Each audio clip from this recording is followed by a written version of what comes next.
మనోహర్ గారు నేను ఈ ఉద్యమము ఇది యూట్యూబ్ లో వాద ప్రతివాదాలతో జరుగుతున్న ఉద్యమం ఇది. వాద ప్రతివాదాల్లో నిజాయితీ ఉంది, తర్వాత కాస్త అనుమానాలు ఉన్నాయి, రెండు ఉన్నాయి ఈ మొత్తం ఉద్యమంలో. ఒకటి ఏంటంటే గ్రామీణ స్థాయిలో కుల వృత్తుల వాళ్ళకు బాధ ఉంది ఈ ఉద్యమంలో. ఈ బాధ పైన కొన్ని శక్తులు పనిచేస్తున్నాయి. ఈ బాధను క్యాష్ చేసుకునేటువంటి ఉద్దేశంతో రాజకీయ శక్తులు దీంట్లో పనిచేస్తున్నాయి. నేను క్లియర్ గా చెప్తున్నాను. మన భారతీయ సమాజంలో కొన్ని ఫాల్ట్ లైన్స్ ఉంటాయి. ఉత్తరము దక్షిణము అని చెప్పి, హిందువు ముస్లిం అని చెప్పేసి, లేకపోతే అగ్రవర్ణాలు నిమ్న వర్గాలని, ఈ ఫాల్ట్ లైన్స్ ఉన్నాయి మన దగ్గర.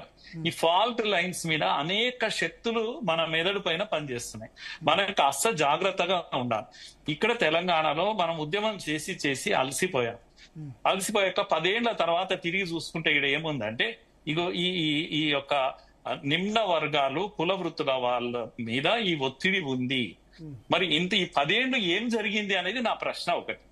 ఇది కంటిన్యూస్ గా లేదు. నేను కూడా చూశాను, చాలా ఉదాహరణలు. అన్ఫార్చునేట్ ఏంటంటే 11 సంవత్సరాలు తెలంగాణ వచ్చిన తర్వాత కూడా ఇంకా వేరే వాళ్ళని గో బ్యాక్ అనుకుంటూనే ఉంటున్నాం తప్ప. 11 సంవత్సరాల అధికారంలోకి బీఆర్ఎస్ ఉంది, కాంగ్రెస్ ఉంది, వచ్చిన తర్వాత కూడా ఇంకా వేరే వాళ్ళని గో బ్యాక్ అనుకుంటూనే ఉంటున్నాం తప్ప. మనం ఎంపవర్డ్ గా కాని సిచ్యువేషన్ వచ్చిందంటే అది ప్రభుత్వ లోపమో, పొలిటికల్ సిస్టమ్ లోపమో, ఆ లోపమో అవుతుంది. అవును, ఈ చారి గారు వీళ్ళు చెప్తున్న వీళ్ళంతా కుల వృత్తుల నుంచి వచ్చిన వాళ్ళు, డైరెక్ట్ గా కళ్ళతో చూస్తున్న వాళ్ళు, నిజంగా బాధలో ఉన్నటువంటి నిమ్న వర్గాల కుల వృత్తుల సమస్యను వారు రిఫ్లెక్ట్ చేస్తున్నారు. ఇక్కడ కొందరేమో ఇప్పుడు మాటలతో వాడు దేశద్రోహుడు అది ఇది అనేది ఇది రెచ్చగొడుతున్నారు. నేను బెస్ట్ ఎగ్జాంపుల్ ఒకటి మీకు చెప్తున్నాను. ఇప్పుడు ఉదాహరణకు వైశ్యులు కూడా దీంట్లో, కౌంటర్లు కూడా మన తెలంగాణలో బాధపడుతున్నారు కదా. కోంటోలు వ్యాపారస్తులే, వీళ్ళు మార్వాడీలు వ్యాపారస్తులే. వ్యాపారస్తుల కులాలు ఇవన్నీ కూడా ఉన్నాయి. కులాలు కాకుండా మిగతా వాళ్ళు కూడా వ్యాపారం చేస్తారు. పెద్ద వ్యాపారం, ఎంత పెద్ద వ్యాపారం అయితే అందులో అంత దోపిడీ ఉంటది అనేది మనందరికి తెలిసిన విషయం.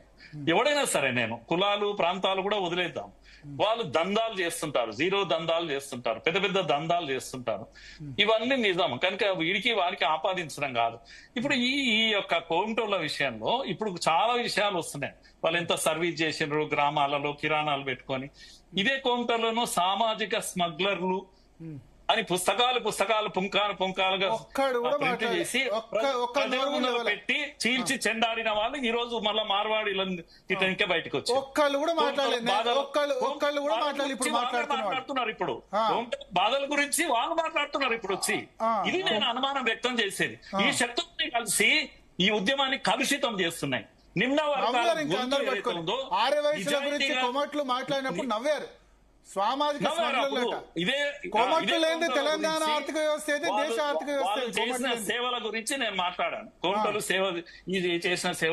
ఎన్ని కాలేజీలు తెలంగాణలో నేను 100 కాలేజీలు వాళ్ళు కట్టించి పేదోడు చదువుకున్న కాలేజీల పేర్లు నేను చెప్తాను. నేను కనుక ఉద్దరకు తెలంగాణ ప్రజల దగ్గర డబ్బులున్నా లేకున్నా ఉద్దరకు వాళ్ళు కిరాణా సామాన్ ఇచ్చారు. అటువంటి వాళ్ళని పట్టుకొని సామాజిక స్మగ్లర్లను మాట్లాడినప్పుడు ఒక్క నోరు బెగలే. ఈ రోజు వాళ్ళే వచ్చి ఇప్పుడు ఆ రోజు ఉస్మానియా యూనివర్సిటీలో భీమ్ డ్రమ్ అని పెట్టిన వాళ్ళు, ఇప్పుడు ఈ రోజు కొత్త విషయాలు మాట్లాడుతున్నారు. కల్చరల్ ఎన్క్రోచ్మెంట్ గురించి మాట్లాడుతున్నారు. అయ్యా, డప్పుకు డ్రమ్ముకు సంబంధం ఉంది. ఎందుకు యేసు ప్రభు ఇచ్చినటువంటి డ్రమ్ముకు ఇక్కడ దళితుల డప్పుకు సంబంధం ఉంది, అవినాభావ సంబంధం ఉంది. ఎందుకు అనంటే ఇగో దళితులకు ప్రభువే దిక్కు అనేటువంటి పద్ధతిలో మాయమాటలు చెప్పి ఉస్మానియా యూనివర్సిటీలో పెద్ద పెద్ద ఉపన్యాసాలు ఇప్పటికీ వీడియోలలో ఉన్నాయి.